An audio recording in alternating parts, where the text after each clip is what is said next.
Bismillahirrahmanirrahim. Innal hamdalillah nahmaduhu wa nasta'inuhu wa nastaghfiruh wa na'udzu billahi min syururi anfusina wa min sayyiati a'malina may yahdihillahu fala mudilla lahu wa may yudlil fala hadiya lahu wa asyhadu an la ilaha illallah wahdahu la syarika lahu wa asyhadu anna Muhammadan abduhu wa rasuluh amma ba'du. Kita melanjutkan Kitab Tauhid yang ditulis oleh Syekh Muhammad bin Abdul Wahhab At-Tamimi. Kita sekarang masuk di bab ke-25, Babu Bayani Syai'in min Anwa'is Sihir. Bab penjelasan tentang macam-macam sihir. Di bab sebelumnya telah kita jelaskan tentang sihir dan apa hukumnya. Sihir hukumnya diharamkan dalam agama kita, bahkan termasuk kesyirikan. Dan orang yang mengamalkan sihir, maka hukumannya dalam agama kita dihukum mati, dihukum bunuh. Dan para sahabat mereka membunuh tukang sihir yang ada di zaman itu. Ada 3 sahabat yang diriwayatkan bahwa mereka membunuh tukang sihir, yaitu Umar bin Khattab, kemudian Hafsah, kemudian Jundub bin Abdillah. Bahkan Umar perintahkan di sebuah surat yang dikirim kepada kaum muslimin, an yaqtulu kulla sahirin wa sahiratin, hendaknya dihukum mati setiap tukang sihir laki-laki maupun perempuan. Sehingga di zaman Umar para sahabat mengatakan faqatalna thalatha sawahir, maka kita di waktu itu membunuh 3 tukang sihir. Sehingga tukang sihir itu hukumannya mati kalau di agama kita.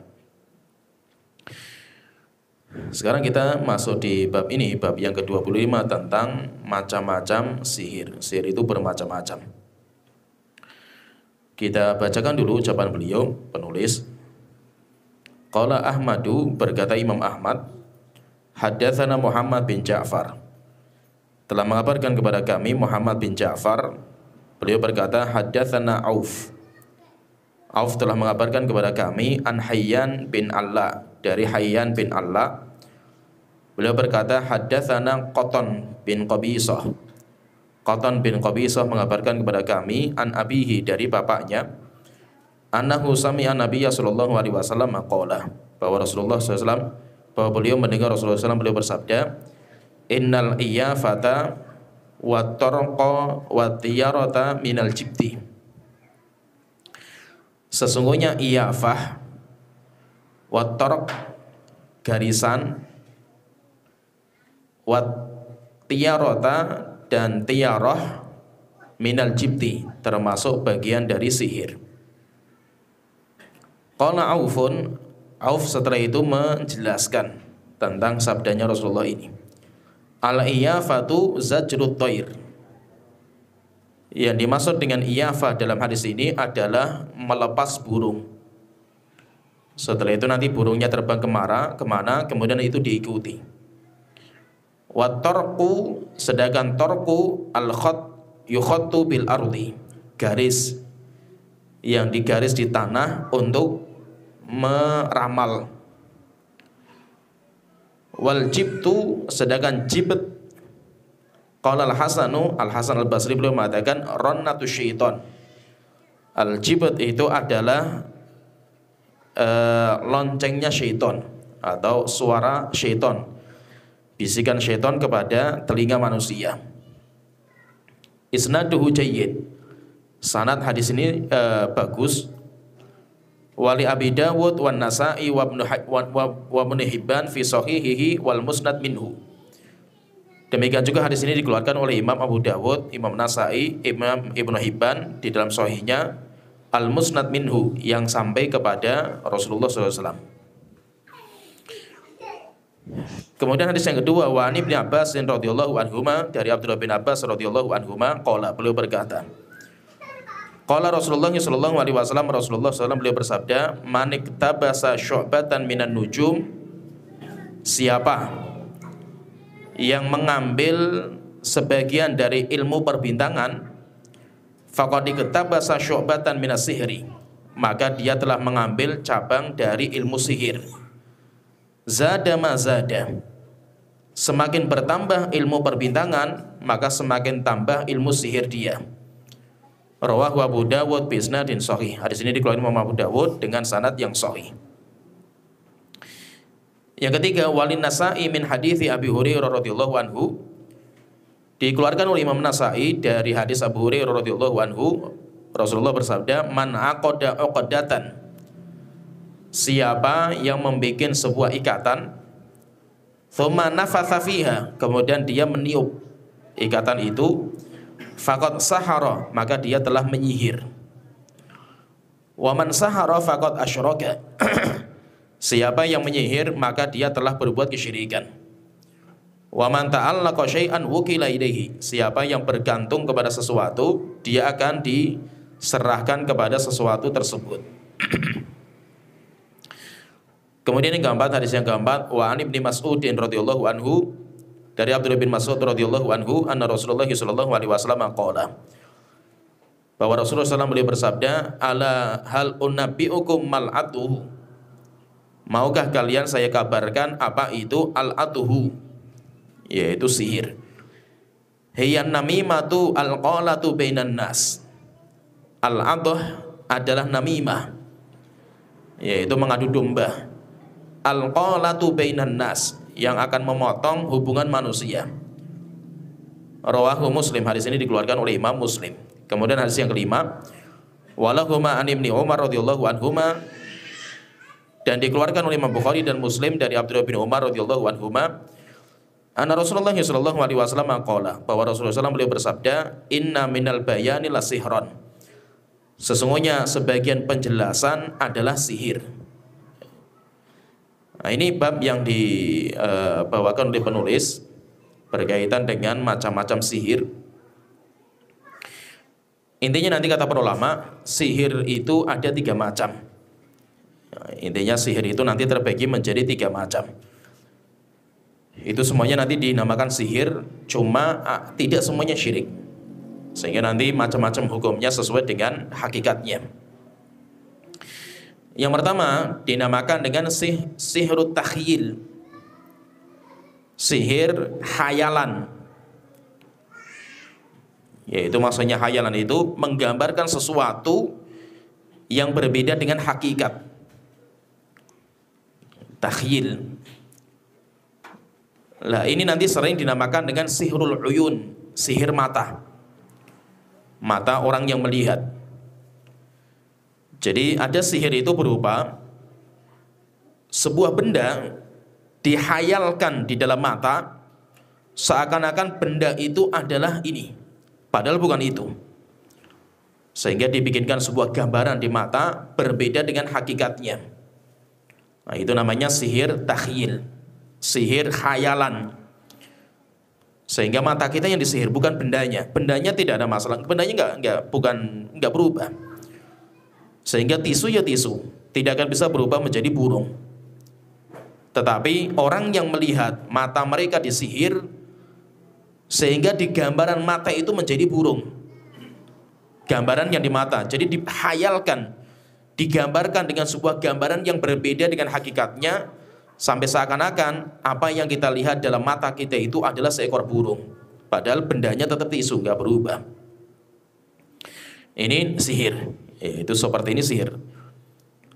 Yang seperti ini, yaitu sihir yang berupa ini, itu nanti terbagi menjadi 2. Terbagi menjadi 2. Yang pertama, ada bantuan syaitan. Yaitu syaitan itu, mereka itu ada, yaitu yang menyihir mata itu syaitan. Syaitan itu mempengaruhi. Kalau ini dari syaitan, maka ini termasuk kesyirikan. Misalkan kalau ada sesajen, kalau ada pendekatan diri kepada syaitan, sampai dia itu bisa mengamalkan itu. maka itu dinamakan dengan syirik. Kemudian yang kedua, macam yang pertama itu, yang kedua, jika tidak ada bantuan kepada syaitan, cuma sebuah gambaran saja, yaitu dia itu bisa menggambarkan dengan alat-alat dan yang lainnya, cuma itu bukan dari syaitan. Kalau seperti ini, maka ini hukumnya haram, tetapi tidak syirik. Tapi nanti para ulama berbeda pendapat, apakah ini dihukum mati atau tidak. Yaitu kalau tadi yang pertama, kalau ada bantuan kepada syaitan, itu hukum mati. Kalau seperti itu dihukum mati. Tetapi kalau yang ini, para ulama berbeda pendapat.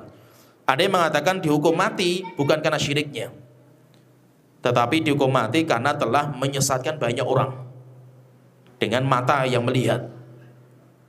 Tapi hukumnya haram. Hukumnya haram. Mau dinamakan dengan sulam atau apa saja, itu nanti masuk dalam itu juga.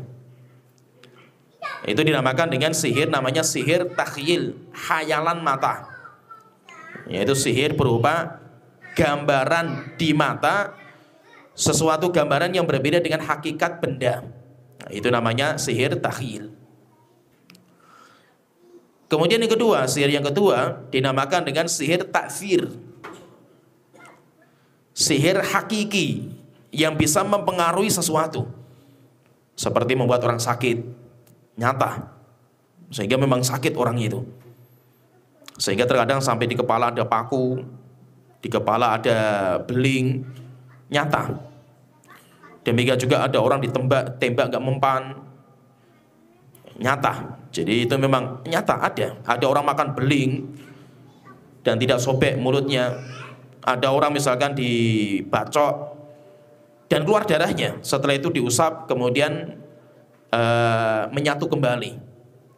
Itu nyata, yaitu sihirnya itu nyata, benar-benar nyata.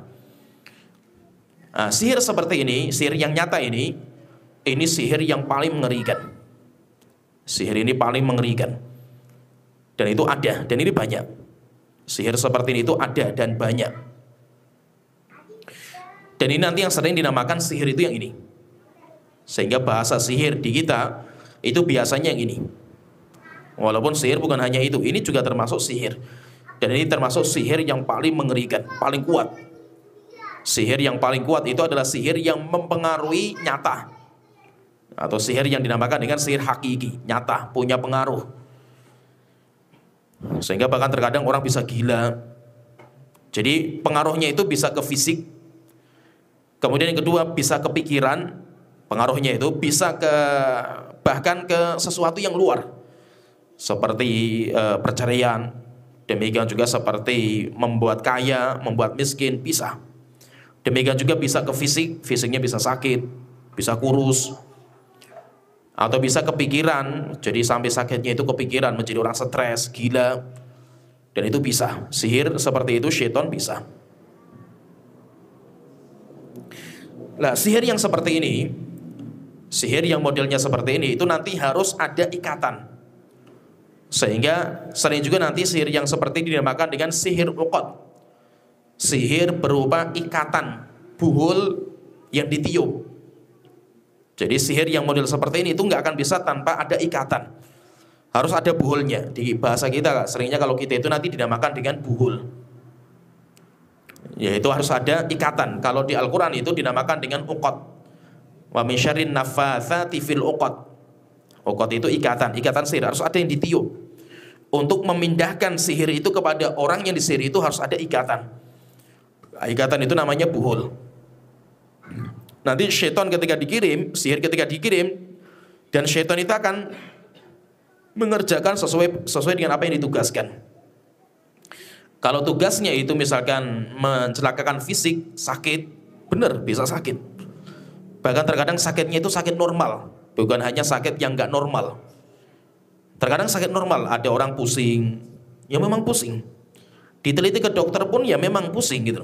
Tapi terkadang itu pengaruh sihir, sehingga nyata, yaitu sihir nyata. Kemudian yang ketiga, sihir yang ketiga dinamakan dengan sihir khida. Sihir berupa tipuan. Sihir berupa tipuan. Kalau tipuan ini nanti dia memakai alat-alat bisa diteliti. Ya itu bukan, nggak ada bantuan syaitan kalau di sini, tapi ada alat bisa diteliti dan itu bisa dimanfaatkan sehingga seakan-akan luar biasa dengan memakai alat-alat itu. Misalkan sihirnya, ada sihir misalkan berupa dia itu masuk ke dalam api dan tidak terbakar, dan rupanya bisa dipelajari, ada ilmunya. Bagaimana supaya orang itu masuk dalam api, tubuhnya itu nggak kebakar, dengan cara mengoleskan beberapa minyak, di mana minyak itu kalau kena tubuh dia akan menjauhkan api dari tubuhnya, sehingga dia masuk api itu nggak ada masalah. Bukan karena dia itu ada syaitan yang menolong, tidak, tapi itu bisa dipelajari. Atau contohnya misalkan orang bisa memasukkan pedang ke dalam mulutnya sampai ke bawah, dan nyata pedang bisa masuk dalam tubuh, tapi bisa dipelajari. Jadi ada ilmunya untuk mengamalkan seperti itu, bisa. Itu namanya khidah, tipuan. Sehingga orang melihat itu kayak sihir, padahal tidak, itu bisa dipelajari. Ilmunya itu bisa dipelajari. Misalkan telur misalkan dipecah, kemudian ketika dibuka, di dalamnya itu ada banyak paku, ada banyak misalkan jarum. Secara logika kita kan nggak mungkin paku jarum itu masuk dalam telur, itu kan nggak bisa. Tapi rupanya ada alatnya, bisa dipelajari. Yaitu bagaimana cara memasukkan paku ke dalam telur itu bisa. Jadi ada beberapa ilmu yang itu kayak sihir, tetapi itu khidah itu tipuan. Khidah itu tipuan. Sehingga itu aslinya tipuan. Cuma orang itu ya terpukau, sehingga setelah itu dia itu melihat seperti sihir, padahal dia itu bukan sihir karena syaitan, tetapi ini sihir karena sesuatu yang luar biasa di mata kita. Nah, jadi nanti berarti sihir itu nanti ada 3 macam ini. Kalau yang ketiga ini hukumnya haram, tetapi tidak sampai hukumnya syirik. Dan itu nanti yang dinamakan dengan dajjal. Dajjal itu menutup sesuatu yang asli dengan sesuatu yang menipu, sehingga dia itu seakan-akan mengamalkan sesuatu, orang melihat luar biasa, padahal ilmunya itu ada. Bukan kayak yang pertama ya. Kalau yang pertama itu kan dia itu merubah mata, jadi mata yang melihat itu berbeda. Kalau ini enggak, nyata. Memang kita lihat, memang telur itu kalau dipecah itu ada pakunya, nyata. Pakunya bisa dihitung, bisa dilihat, bisa difoto, pakunya itu memang paku di dalam telur. Tetapi kan telurnya itu bisa diakali, bagaimana supaya paku itu bisa masuk dalam telur, kan bisa. Yaitu pakai air asam, itu nanti cangkangnya itu bisa lembek, kemudian setelah itu dimasukkan paku, kemudian jarum, nanti akan keras lagi nanti cangkangnya. Kalau sudah keras, warnanya itu hilang, warna telurnya itu hilang jadi putih. Nanti disemprot seperti warna telur lagi. Nanti keras lagi, nanti itu cangkangnya itu akan keras lagi, nanti kalau sudah lama itu nanti akan keras lagi. Sehingga apa? Sehingga berarti bisa dipelajari. Seperti misalkan orang memasukkan pedang misalkan di dalam mulutnya sampai tembus sampai ke perut, bisa. Tetapi kan hanya orang ahli saja yang bisa seperti itu. Karena itu bisa dipelajari. Bagaimana cara masukkan pedang supaya antara mulut sampai ke perut itu satu jalur, dan bisa, tinggal kita olah saja kan. Tapi itu perlu latihan. Seperti misalkan yang sering terjadi juga itu, ada seorang misalkan tukang sihir, ketika mengobati, dia kayak ya semua tipuan lah, mantra-mantra dan yang lainnya, tiba-tiba ketika dimuntahkan banyak paku yang keluar dari mulutnya. Dan memang itu paku, dipegang itu nyata, itu paku asli, bukan tipuan. Tetapi paku itu sudah dimasukkan di dalam bawah lidah, sehingga bisa dengan keahlian, dengan dipelajari, orang itu bisa menyimpan paku di bawah lidahnya, itu bisa. Tapi dengan keahlian, dengan belajar, sehingga dia ngomong itu normal, padahal di bawah lidahnya itu banyak paku yang disimpan, dan itu bisa. Sehingga itu namanya khidah, tipuan. Tapi tetap ini juga dinamakan dengan sihir. Tapi sihir bukan bantuan syaitan, tetapi ini bisa diteliti, bisa dipelajari. Nah, berarti kalau kita perhatikan, berarti sihir itu nanti ada 3 macam ini. Sihir itu ada 3 macam. Ada yang sihirnya itu berupa hayalan mata, atau yang kita katakan sihir mata. Jadi mata yang melihat itu melihat sesuatu seakan-akan benda yang menakutkan, padahal bendanya itu nggak seperti itu. Nah, itu namanya sihir mata. Kemudian yang kedua, ada yang sihir itu memang asli, membekas, mempengaruhi secara asli dalam badan, pikiran, demikian juga keadaan nyata.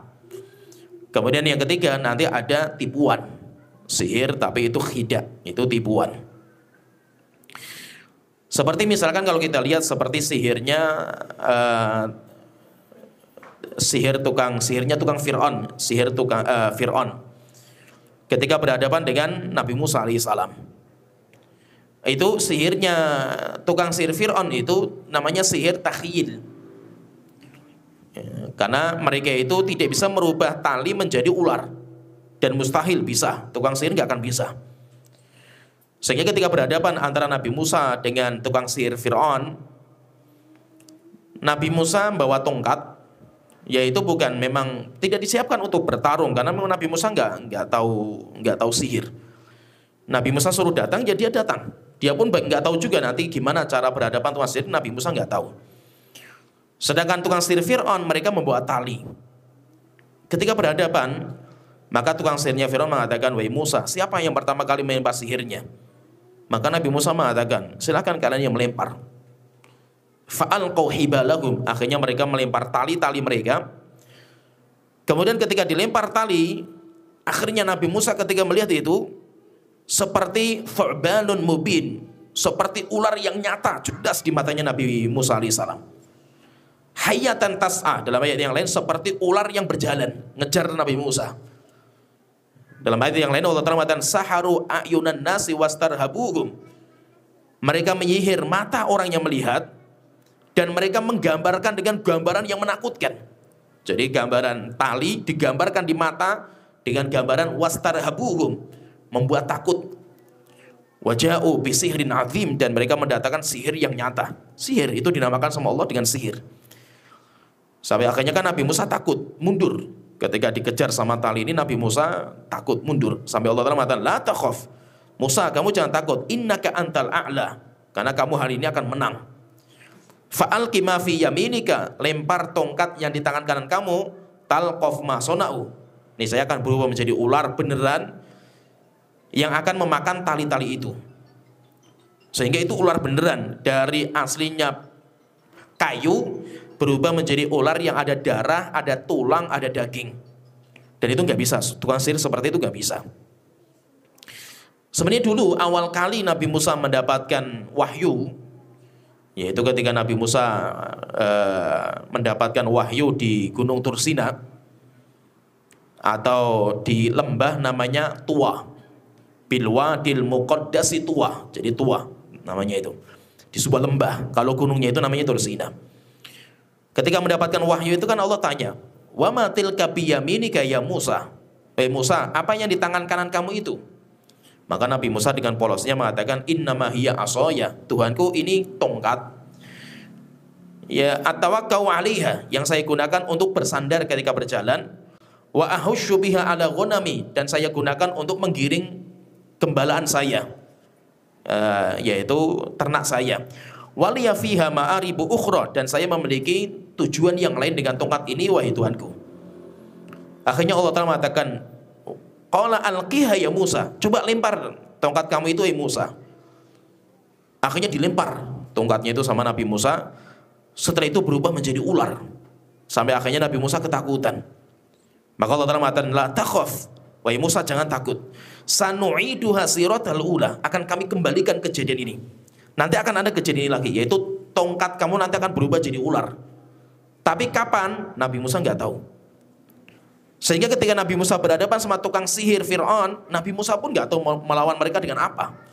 Karena Nabi Musa tidak ada persiapan. Dan Nabi Musa nggak tahu kalau tongkat itu nanti akan berubah jadi ular di situ. Nggak tahu juga Nabi Musa. Tetapi ketika diperintahkan, wahai Musa, jangan takut, innaka antal a'la, kamu hari ini akan menang. Lempar tongkat yang di tangan kamu, nanti akan berubah jadi ular yang memakan tali-tali itu. Sehingga ketika berubah jadi ular beneran, dimakan tali-tali itu, akhirnya tukang sihir baru sadar kalau Nabi Musa bukan sihir. Dan yang beliau bawa bukan sihir, karena sihir nggak akan bisa seperti itu. Akhirnya mereka sujud kepada Allah Ta'ala langsung beriman. Nah, jadi sihir yang modelnya seperti ini itu dinamakan dengan sihir takhyil, yaitu sihir mata. Jadi kita melihat sesuatu yang itu nggak seperti itu, hakikatnya itu nggak seperti itu. Ini nanti bisa bantuan syaitan, bisa. Demikian juga nanti bisa bantuan alat, bisa juga. Bisa, seperti itu bisa, dipelajari bisa. Seperti misalkan dinamakan dengan sihir al-ataf misalkan, atau sihir sorof. Jadi ada sihir namanya sihir untuk merekatkan cinta, atau pelet, atau sihir untuk mencerai berikan, sehingga seorang laki-laki itu bisa benci sama istrinya, seorang istri bisa benci sama suaminya.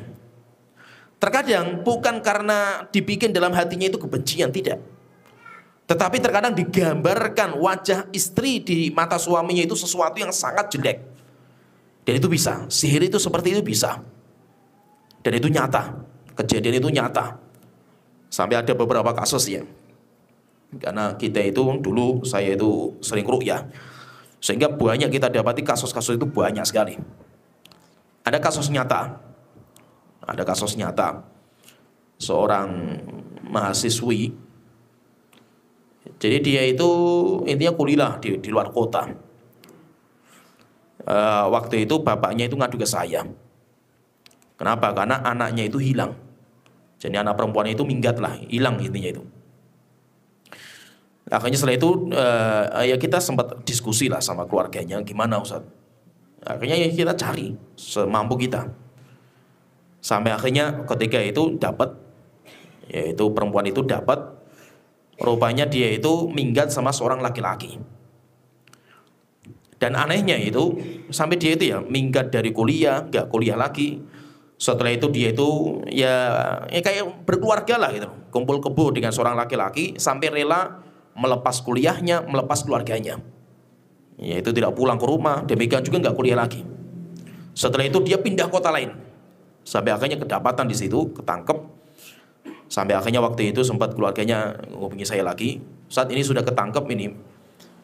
Terus gimana? Saya bilang kalau urusan laki-lakinya serahkan kepada polisi, perempuannya bawa pulang, nanti kita sembuhkan. Kenapa? Karena ada yang janggal di situ, ada yang aneh, sehingga kayak sesuatu yang berbeda. Masa itu pandangan ini anak perempuannya itu berbeda. Akhirnya setelah itu ya di ruqyah dan yang lainnya itu, setelah itu kaget perempuan itu. Ketika dilihatkan, kamu tahu nggak sama siapa kamu itu lari itu sama siapa? Jadi dia melihat laki-laki itu, gambarannya itu ganteng sekali kayak artis Korea. Jadi sampai akhirnya dia rela melepaskan keluarganya sampai kuliah itu kan seperti itu. Sampai akhirnya dilihatkan, kamu pengen tahu nggak itu siapa laki-laki yang bersama kamu selama ini? Dilihatkan orang yang sudah tua, kakek-kakek. Sampai nangis setelah itu perempuannya itu. Berarti apa? Berarti di sihir matanya itu melihat laki-laki itu seakan-akan luar biasa gagahnya kan itu. Dan itu bisa, syaitan seperti itu bisa. Sehingga bisa merekatkan cinta. Atau bisa membuat benci, sehingga digambarkan suaminya itu sesuatu yang jelek sekali. Istrinya itu jelek sekali di mata istri. Dan itu ada, kasus nyata juga. Bahkan ini yang terjadi kasusnya seorang ustadz. Ini menimpa juga seorang ustadz. Jadi ada seorang ustadz, dia itu intinya dulu tinggal bersama istrinya, itu tinggal bersama suaminya nggak ada masalah. Tapi karena istrinya itu minta pulang kampung, akhirnya ustadznya ikut sama perempuan itu di rumah istri. Ketika di rumah istri, rupanya ada masalahnya itu. Rupanya itu ada orang yang cinta sama istrinya itu ketika SMA. Dan dia tidak suka dengan pernikahan itu. Sampai akhirnya disihir. Sihirnya apa? Sihirnya itu setiap melihat suaminya, istrinya itu benci karena wajah suaminya itu menyeramkan. Sehingga kalau suaminya pulang itu istrinya kayak muntah-muntah lah, lihat. Dan itu ada. Terkadang dibuat wajahnya itu jelek, sampai ada kasus juga itu dibuat bau. Sehingga suaminya kalau masuk rumah itu kayak bangke baunya itu. Walaupun mandi, walaupun pakai minyak wangi, baunya kayak bangke. Dan itu ada, nyata. Kejadian seperti itu nyata, itu ada itu. Sampai akhirnya sama ya ustadznya itu kita suruh ruqyah, diruyah sama ustadznya itu. Tapi akhirnya karena keluarganya itu rupanya ketika lama-lamanya kebongkar, rupanya bapaknya itu dukun, kakeknya juga dukun. Bapaknya perempuan itu sama kakeknya itu dukun semua. Hanya setelah itu saatnya nyerah, nggak kuat saya kalau seperti ini. Nah, akhirnya setelah itu istrinya minta cerai, ya selesai lah. Sehingga apa? Sehingga sihir itu ada, nyata. Sihir seperti ini itu ada. Itu namanya sihir takhyil, yaitu sihir di mana mata kita itu disihir sehingga benda sesuatu yang kita lihat itu sesuatu yang mengerikan. Padahal bendanya nggak seperti itu, sehingga digambarkan dalam mata kita itu sesuatu yang berbeda dengan hakikatnya. Ini namanya sihir, dan itu bisa dengan syaitan yang menggambarkan. Demikian juga seperti bisa juga dengan tipuan yang lainnya bisa. Seperti misalkan terkadang ya kalau ada orang dia menyihir warung makan misalkan. Warung makan disihir, misalkan persaingan bisnis. Warung makan sama warung makan. Sihir bisa, syaitan itu membuat warung makan itu kayaknya tutup terus. Sehingga setiap orang mau ke sana itu lihatnya tutup, mau ke sana lagi lihatnya tutup, bisa dengan ditutup pandangan. Ya itu seperti itu bisa. Jadi macam-macam lah sihir itu seperti itu. Kemudian sihir yang kedua itu sihir yang takfir atau yang hakiki. Yang ini bisa merusak badan, bisa merusak pikiran, dan bisa merusak apa saja, bisa. Ya, kalau seperti ini harus ada ikatan, yaitu harus ikat. Jadi sihir itu masuk ke dalam tubuh kita, itu nanti harus ada ikatan yang mengikat. Sehingga harus ada ikatan. Kalau yang pertama itu belum tentu ada ikatan. Seperti Nabi Musa tidak diikat, tapi tukang sihir cuma menampakkan sesuatu, orang yang melihat semua matanya digambarkan di dalam matanya, sehingga nggak ada ikatan. Berbeda kalau sihir yang takfir ini, yang sering kalau di kita itu ya istilah sihir itu nanti yang kedua ini. Kalau ini harus ada ikatan, sehingga harus ada buhul, ada mantra-mantra yang dibacakan dan ditiupkan dalam buhul itu. Setelah itu sihir dikirim. Dan biasanya nanti sihir ini buhulnya, semakin buhulnya itu dekat dengan orang tersebut, maka semakin kuat. Sehingga nanti buhul biasanya nanti ditanam di dekat orang tersebut. Kalau orangnya tidak bisa menembus ke dalam rumahnya, biasanya di pekarangan rumah. Itu buhulnya. Tetapi kalau yang menyihir itu keluarga besarnya sendiri, yang paling ngeri itu kalau sudah sampai buhulnya itu di dalam rumah, itu lebih mengerikan. Itu lebih mengerikan. Bahkan ada kejadian juga, nyata loh ini. Karena perebutan warisan waktu itu. Ya, dan ini kejadian nyata. Kejadian nyata. Jadi rebutan warisan. Sampai akhirnya ada yang main sihir. Dan sihirnya itu kuat sekali. Kenapa kuat sekali? Karena yang nyihir keluarganya sendiri. Sehingga sihirnya ditaruh di mana? Taruhnya itu di lemari, di kamar. Berarti kan dekat tempat tidurnya orang itu. Berarti kuatnya luar biasa. Semakin dekat semakin kuat. Jadi ini namanya buhulnya. Nah, intinya karena sihir yang seperti ini itu kan bisa merusak badan. Memang. Sampai bisa mati orang itu. Dan nyata bisa mati. Sampai bisa menghancurkan mata, sampai dia bisa buta.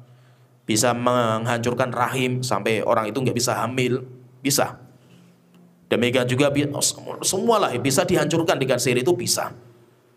Demikian juga pikiran, sampai menjadi orang linglung, jadi orang gila.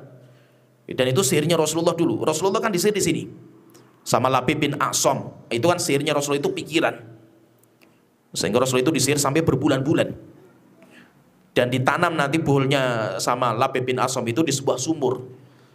Saking kuatnya sihir sampai sumurnya itu airnya warnanya hitam.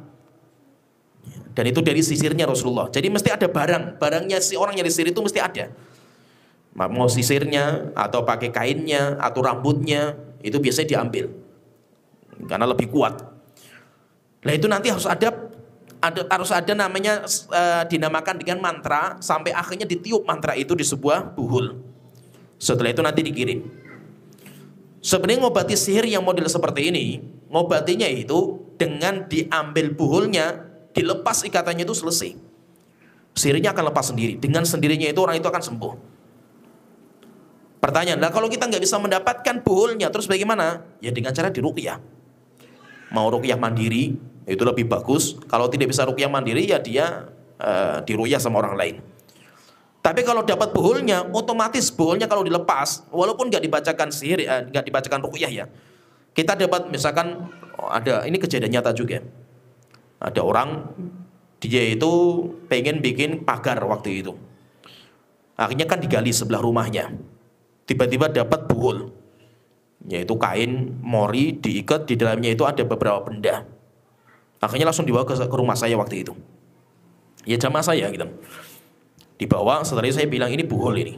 Saya tanya apa ada masalah antum itu dengan sesuatu? Rupanya benar, dia cerai sama istrinya. Ya mungkin itu. Setelah itu akhirnya ya sudahlah sini tak ambil. Setelah itu saya bacakan ruqyah sebentar. Setelah itu saya bakar. Dan itu ada, masa itu kayak gitu ada. Kalau itu selesai urusan itu.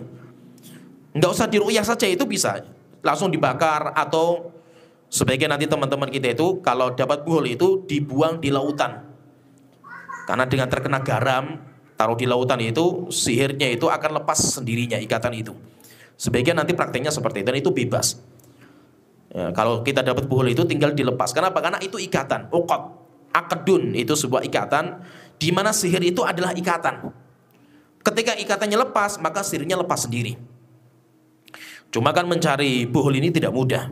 Kenapa? Karena syaitan itu atau dukun pasti akan menyembunyikan di tempat yang tidak mungkin ketahuan.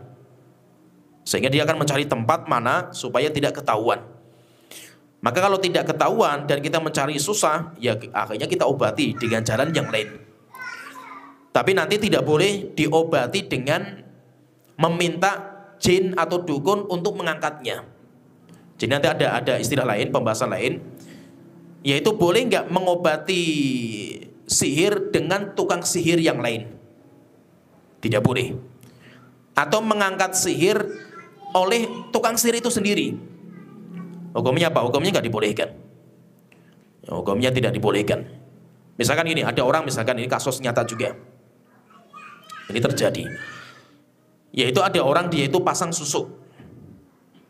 Dia pasang susuk.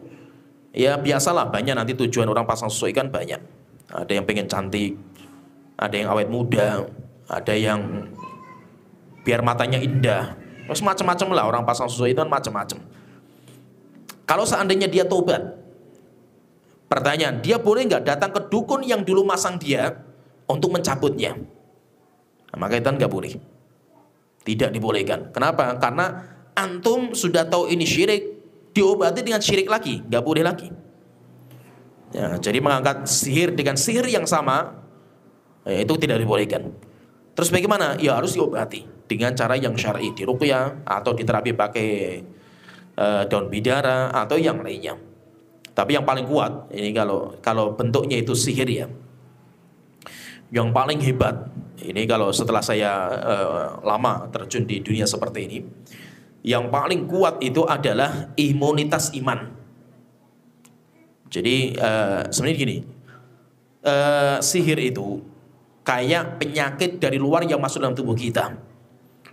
Kayak corona, kemudian juga flu, dan yang lainnya lah itu. Bakteri. Dalam tubuh kita itu sudah ada penangkal. Kita itu sudah ada penangkal ketika ada kuman yang masuk, bakteri yang masuk, itu pasti akan dilawan. Tubuh kita itu ada. Dan itu bukan hanya untuk fisik, tetapi juga untuk mental. Mental kita itu ada juga. Sehingga ketika ada serangan seperti ini, tubuh kita itu ada, bentengnya itu ada. Tinggal kita kuatkan bentengnya saja, nanti akan hilang sendiri itu. Imunitas iman itu kalau sudah kuat, maka nanti akan hilang sendiri. Nah itu orang-orang yang terkena sihir, obat yang terbaik itu apa? Obat terbaik itu adalah dikuatkan iman dia kepada Allah Ta'ala. Cinta dia kepada Allah Ta'ala dikuatkan lagi, iman dia, tawakal dia, kemudian dia mulai mengamalkan sunnah, dikuatkan tauhidnya, itu nanti sendirinya hilang sendiri itu. Walaupun nggak diruqyah. Walaupun nggak diruqyah. Bahkan saya sering praktekkan, orang kalau diruqyah cuma mengandalkan bergantung kepada ruqyah, itu biasanya nggak ada manfaatnya. Kenapa? Karena kalau ruqyah ini ya, namanya ikatan itu. Ikatan itu walaupun kita sudah ruqyah orangnya sampai jinnya mati, nanti dukun akan mengirim jin yang lain. Sehingga nanti jinnya itu ganti-ganti. Dan itu nggak pernah selesai. Kecuali kalau ikatannya sudah selesai, maka itu urusan selesai. Kalau tidak, ya harus kita kuatkan imunitas mentalnya orang itu dikuatkan. Kalau dia cuma bergantung kepada ruqyahnya ustadz, maka biasanya kurang bermanfaat. Kenapa? Karena nanti akan kembali lagi. Setelah diruqyah kembali lagi, diruqyah kembali lagi. Dan itu sering seperti itu. Sering seperti makanya itu kalau yang terbaik itu ya kita mulai kuatkan lagi iman, jauhkan dosa dan maksiat.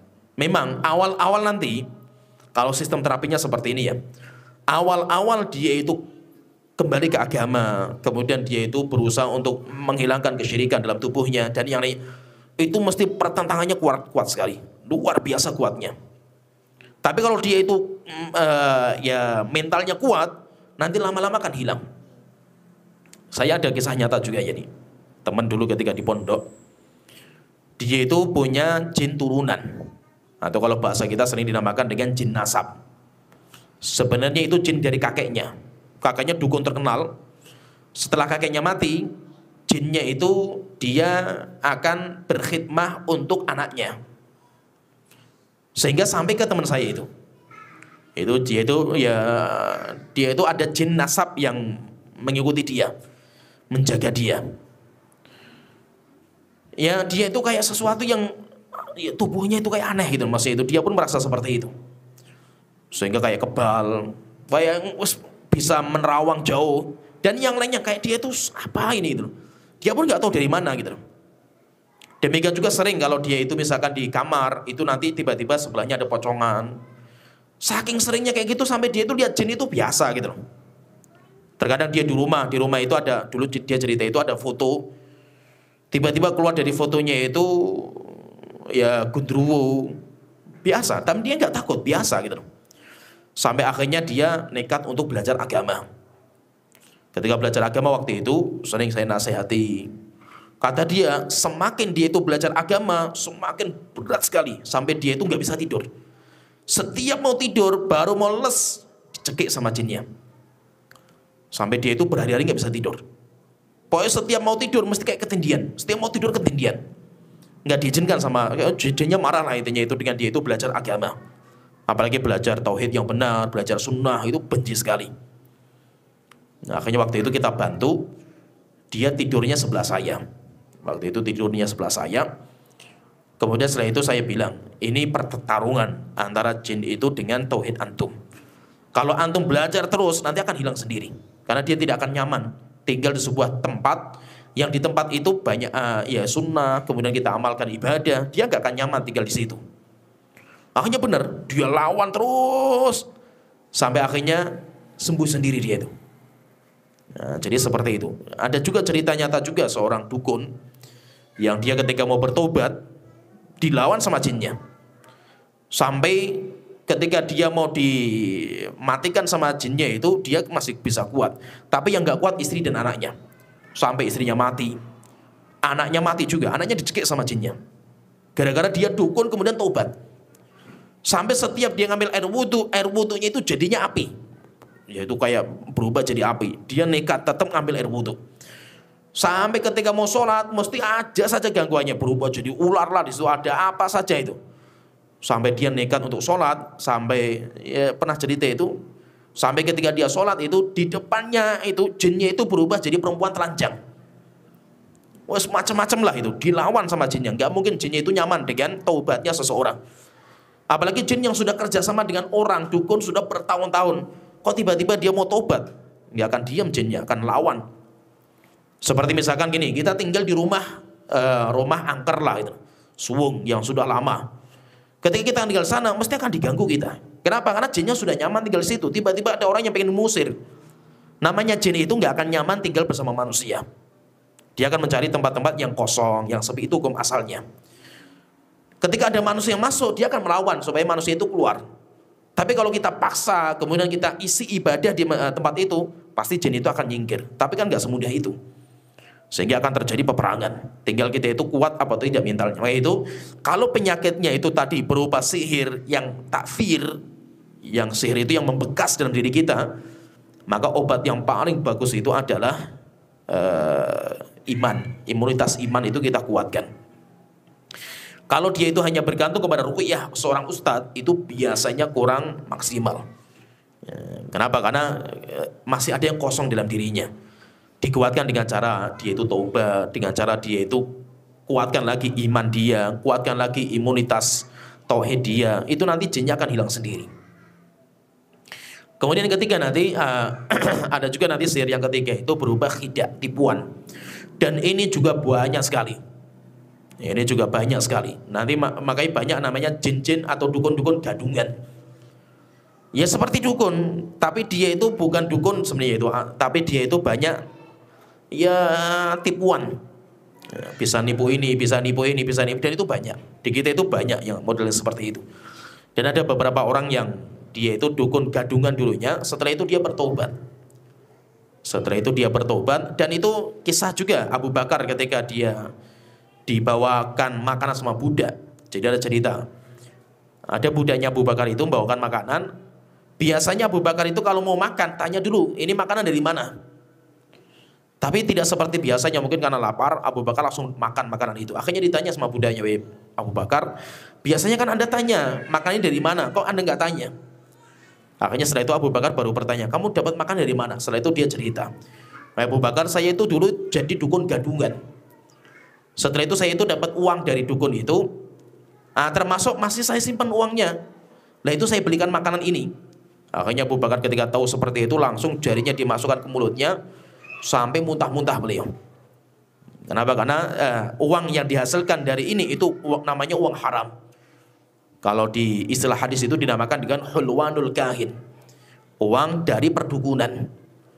Kalau di kita nanti seringnya kalau di kita itu dinamakan dengan mahar. Itu nama ya seakan-akan Islami. Karena bahasa-bahasanya itu nanti dirubah dengan bahasa-bahasa Islami. Tapi uangnya itu hukumnya haram. Mau yang sihirnya itu takhyil, ataupun sihirnya yang takfir, atau sihirnya itu yang tadi yang khidah, hasil dari sihir, hasil dari itu hukumnya haram. Uangnya itu hukumnya haram. Jadi semua. Berarti sulap dan yang itu uang hasilnya bagaimana hasilnya? Hukum uang hasilnya haram. Karena itu bukan barang yang bisa dimanfaatkan. Sehingga hukumnya diharamkan. Ya, adzan dulu.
Ya, sekarang kita masuk di bab yang disebutkan oleh beliau.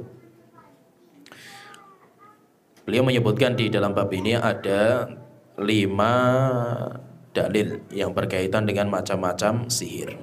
Jadi sihir itu bentuknya banyak. Bisa nanti sihir secara bahasa, sesuatu yang tidak logis, itu namanya sihir.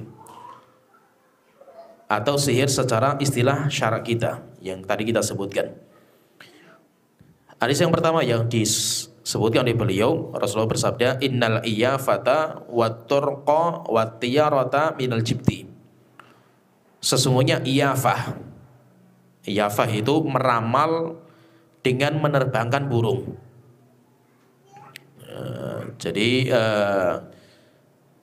Ya ramalan itu nanti sama dengan tiarah. Tiarah itu juga sama. Tapi kalau iyafah itu seringnya bukan hanya burung, tetapi dengan sesuatu, misalkan dia mau bekerja, kemudian dia melihat ular hitam, akhirnya dia mengurungkan kerjaan dia. Oh kayak gini, kalau kayak gini berarti sial ini. Nah itu, jadi menganggap sial dengan sesuatu, nah itu namanya iyafah. Wa tarqa itu ramalan dengan membuat garis. Kalau zaman dulu Arab terkenal ramalan seperti itu, dengan garis yang digaris di tanah. Ya kalau kita kayak jalangkung seperti itulah misalkan itu. Wa tiyarata, kalau tiarah itu ramalan tapi seringnya burung pakainya. Kalau terbangnya ke kanan berarti jalan, kalau ke kiri berarti kita tunda. Itu termasuk sihir. Sihir itu maksudnya apa di sini? Sihir itu sesuatu yang nggak logis, nggak ada kaitannya dengan benda ini, dengan sesuatu itu nggak ada kaitannya sama sekali, sehingga sihir. Bukan berarti sihir itu kayak yang kita bahas tadi, ada syaiton yang bukan, nggak logis secara sihir, secara bahasa. Kemudian yang kedua, maniktabasa syu'batan minan nujum. Rasulullah bersabda, siapa yang mengambil cabang dari ilmu perbintangan, faqad iktabasa syu'batan minas sihri, maka dia telah mengambil cabang dari ilmu sihir. Zada ma zada, akan bertambah sihirnya sesuai dengan pertambahan ilmunya. Ini ilmu ramalan, tetapi mengacu kepada perbintangan, atau di bahasa kita namanya zodiak. Berkaitan dengan ilmu perbintangan itu nanti ada 2. Nanti akan dibahas oleh penulis sendiri, ada bab sendiri, tapi kita jelaskan sedikit di sini. Ilmu perbintangan itu ada 2. Yang pertama dinamakan dengan ilmu taisir. Ilmu taisir itu mempelajari perjalanan bintang untuk menetapkan arah atau waktu. Nah, jadi itu namanya, atau ilmu astronomi. Yang di situ nanti muncul namanya dinamakan dengan, nanti kan ada namanya penetapan waktu, demikian juga nanti penetapan tempat, rasi, misalkan rasi bintang. Oh berarti kalau sana itu ini timur, kalau sana itu barat, ini kan nanti kelihatan. Kalau seperti ini apa hukumnya? Hukumnya boleh. Hukumnya boleh. Kalau menjadikan perjalanan matahari dan bumi itu sebagai penunjuk arah saja, penunjuk, mau penunjuk arah atau penunjuk waktu, itu nanti hukumnya boleh. Kemudian yang kedua nanti dinamakan ilmu perbintangan itu namanya ilmu takfir. Ilmu yang meyakini bahwa pergerakan bintang mempengaruhi kejadian di alam semesta. Nah, itu nanti yang dinamakan dengan ilmu zodiak atau ramalan bintang. Lah ini yang tidak dibolehkan. Ilmu tidak dibolehkan. Sedangkan ilmu perjalanan matahari dan rembulan, tapi untuk memudahkan pergerakan kita, untuk penunjuk waktu atau tempat. Nanti kalau penunjuk waktu biasanya hisab, dihitung perjalanan matahari rembulan itu dihitung. Kalau seperti itu hukumnya boleh. Yang nanti menjadi perdebatan itu, apakah ini bisa ditetapkan untuk ibadah? Apakah ibadah itu bisa ditetapkan dengan hisab? Lah itu yang menjadi perdebatan. Dan saya katakan ya ini masalah khilafiyah. Sehingga kalau misalkan antum pendapatnya tidak boleh pakai hisab, silahkan, itu pendapat ulama banyak yang berpendapat seperti itu. Tetapi jangan menganggap pendapat yang membolehkan itu sebagai ahlul bidah. Kenapa? Karena ini masalah khilafiyah. Ya, fahami ini masalah khilafiyah. Dan banyak ulama itu yang membolehkan. Kenapa membolehkan? Karena itu sebagai untuk memudahkan saja gitu. Untuk memudahkan, dan boleh kita itu mengamalkan sesuatu untuk memudahkan. Contohnya misalkan, dan yang saya sering kritisi itu, kalau antum itu tidak menggunakan hisab, ngikuti pendapat yang itu silahkan, tapi harus konsekuen atau ya harus menjalankan terus gitu. Sayangnya itu sebagian kita dia tidak memakai hisab dan mengharamkan, tapi dipilih-pilih. Yang ibadah ini nggak boleh, ibadah itu boleh. Kenapa kok dipilih-pilih? Misalkan ya, saya hitungkan ya, banyak di antara kita itu yang mengkritisi hisab dalam penetapan Ramadan atau hari raya, tetapi dia pakai hisab dalam penetapan waktu sholat. Apa bedanya antara sholat dengan puasa? Ya kan, sama-sama hisab kan itu. Lah antum kalau puasa katanya nggak boleh pakai hisab, oke. Lah kalau sholat antum pakai jadwal abadi itu hisab. Itu bukan melihat matahari, ya kan? Seperti antum melihat rembulan. Kenapa antum pakai jadwal gitu? Kalau seandainya antum itu nggak boleh pakai hisab, ya antum harus istiqomah di atas ini sehingga tidak boleh untuk puasa, tidak boleh untuk sholat juga. Tapi kan kebanyakan kita nggak seperti itu. Untuk puasa kita ributkan, tapi untuk sholat kita pun pakai hisab untuk sholat kita. Nah itu jadi masalah. Itu jadi masalah. Maka itu urusan-urusan yang besar seperti ini itu kembalikan kepada pemerintah. Kalau kita itu kembalikan kepada pemerintah, tapi tetap bagaimanapun ini masalah khilafiyah. Ya, sehingga kalau antum misalkan nggak mau pakai hisab silahkan. Tetapi masalahnya itu apa? Menyesatkan orang yang memakai ini yang bahaya. Menyesatkan orang yang memakai hisab ini yang bahaya. Ya, tetapi kalau antum kayak masalah khilafiyah yang lain lah, saya tidak pendapatnya hisab, tetapi saya tidak berani menyesatkan orang yang pakai hisab. Kenapa? Karena antum nggak bisa lepaskan dari hisab juga. Sekarang gini, antum penetapan waktu subuh, kan mulai puasa itu waktu subuh sampai maghrib kan gitu. Antum menetapkan subuh sama maghrib pakainya apa? Sekarang pertanyaan, pernah nggak antum itu keluar ke loteng, lihat langsung, oh ini sudah fajar ini. Pernah nggak antum seperti itu kan itu? Nggak pernah juga kan gitu. Kebanyakan antum patokannya azan. Azan patokannya apa muadzin? Patokannya jadwal sholat kan gitu. Berarti apa? Semua patokannya itu adalah hisab. Antum mau keras-kerasan masalah hisab, antum juga pakai hisab kan gitu. Maksudnya apa? Nggak ada masalah kalau antum itu. Nggak ada masalah juga, kita nggak ada masalah juga gitu. Maksudnya itu kita pun pendapatnya nggak ada hisab juga dalam masalah ini. Yang terbaik adalah penetapannya itu dengan cara ru'yah bagi kita. Cuma untuk menyesatkan atau membid'ahkan hisab ini nggak mudah. Nggak mudah karena ulama-ulama kita membolehkan dalam masalah sholat kan untuk memudahkan. Kalau seandainya untuk sholat dibolehkan, apalagi puasa. Puasa tidak lebih hebat daripada sholat kan gitu. Sholat lebih penting lagi. Sehingga ya kita katakan penetapan Ramadan awal kali dan akhir kali itu pakainya ru'yah, itu yang terbaik. Itu yang terbaik. Kalau nggak mampu kita pakai itu, maka ada alatnya yang bisa dipakai, maka silakan dipakai. Walaupun saya pendapatnya nggak seperti itu. Saya pendapatnya tetap pakai ru'yah. Saya sendiri pendapatnya pakai ru'yah, tetapi tetap ini masalah khilafiyah. Kita nggak bisa memaksa dalam masalah ini.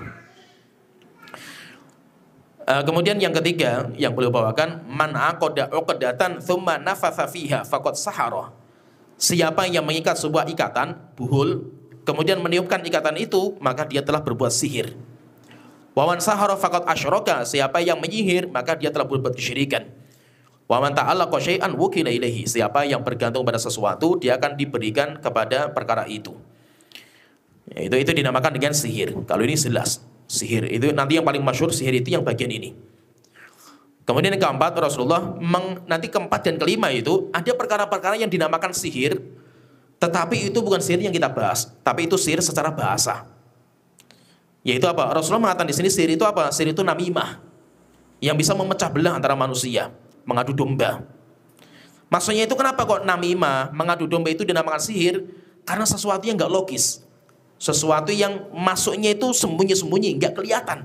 Secara normal itu nggak kelihatan, itu namanya sihir. Sehingga masuknya, misalkan orang namimah mengadu domba, dua orang yang dulunya teman akrab, kok bisa dipercerai-beraikan mereka itu dengan seseorang yang mengadu domba mereka? Itu kan sesuatu yang nggak logis. Tapi kok bisa gitu loh. Nah itu namanya sihir. Jadi kayak sihir lah perbuatan seperti itu secara bahasa. Kemudian yang kelima Rasulullah mengatakan inna minal bayani la sihra. Sesungguhnya penjelasan yang bagus itu kayak sihir. Sihir itu apa? Masuknya itu sembunyi-sembunyi sehingga kita kok nggak tahu juga kok kita itu bisa mengikuti itu gitu loh. Kita itu bisa terpesona, kita itu bisa terbawa dengan orang yang menjelaskan kepada kita. Itu kayak sihir. Masuknya pelan-pelan. Sihir itu kan masuknya itu nggak terasa gitu. Sihir itu masuknya itu sesuatu yang tersembunyi. Nah itu sihir. Nah, ini juga dinamakan dengan sihir. Tapi ini bukan sihir yang kita bahas. Namimah, mengadu domba, demikian juga penjelasan itu bagian dari sihir. Itu bukan yang kita bahas. Itu sihir secara bahasa. Kalau sihir secara bahasa telah kita jelaskan, sihir secara bahasa itu ma khafiya sababuhu wala tofa. Sesuatu yang sebab musababnya itu tersembunyi. Nggak masuk akal, nggak logis gitu loh. Nggak bisa terdeteksi secara dohir, itu nggak bisa. Itu namanya sihir. Maka itu seperti intelijen itu pergerakannya kayak sihir. Bahkan kata para ulama itu apa? Ilmu hadis. Seperti ulama-ulama hadis, Amirul Mukminin Hadis tadi kalau ditanya, kok bisa kalian itu bisa ini, so ini tidak itu? Maka mereka mengatakan al haditsu indana kal kahanah. Ilmu hadis bagi kita itu kayak ilmu sihir, kayak dukun kita ini. Kok bisa-bisanya kita mengatakan ini hadisnya dhaif, ini hadisnya sahih. Bahkan satu orang rawi, ulama itu bisa tahu kalau ini menyampaikan dari tahun sekian sampai sekian dhaif. Tahun setelah itu hadisnya sahih. Kok bisa gitu loh? Kayak ilmu sihir kan gitu. Maka mereka mengatakan memang ilmu hadis kita itu kayak perdukunan. Sehingga apa? Sehingga yang tahu itu hanya para ulama saja. Sedangkan orang awam nggak akan tahu kok bisa kita sahihkan, kok ini bisa nggak kita sahihkan. Itu namanya perdukunan. Sesuatu yang sebab musababnya itu ketutup, yaitu nggak jelas, tersembunyi. Nah itu namanya sihir secara bahasa. Seperti misalkan gini ya, saya itu mendengar ceramah, kok bisa-bisanya saya ikut menangis, misalkan kalau ceramahnya itu bagus, atau saya itu ikut terbakar emosinya saya, atau saya itu rela membunuh diri saya demi ceramah itu kan nggak masuk akal gitu. Kok bisa gitu? Doktrinnya itu sampai setingkat itu kan itu. Untuk mengorbankan nyawa saya misalkan kayak doktrinnya orang-orang jihadiin itu, sampai mereka itu rela loh kalau sudah didoktrin itu rela bawa bom dalam tubuhnya mati. Kenapa? Karena doktrinnya kalau kamu mati dijemput bidadari. Tapi kalau yang ngomong kita orang itu nggak masuk akal kamu ngomong, karena bahasa kita itu nggak bisa mendoktrin. Tapi ada orang-orang yang bisa seperti itu. Ketika ngomong orang itu terbawa dengan ucapan sampai dia itu rela mengorbankan nyawa karena terpesona dengan ucapannya itu. Nah itu namanya sihir. Tapi ini sihir secara bahasa, bukan sihir yang kita bahas ini, bukan. Sehingga maksudnya itu kalau sihir, namanya sihir itu banyak sekali. Tetapi kalau secara bahasa kan bukan pembahasan kita. Sedangkan secara istilah itu yang tadi saya sebutkan ada 3 macam sihir itu yang kita masukkan dalam pembahasan syar'inya. Ya sampai di sini pembahasan kita, nanti kita lanjut lagi masih berkaitan dengan sihir. Tapi kalau nanti pertemuan berikutnya kita masuk pertemuan mendatangi tukang dukun, tukang sihir, itu apa hukumnya. Ya sampai sini wa akhiru da'wana alhamdulillahi rabbil alamin.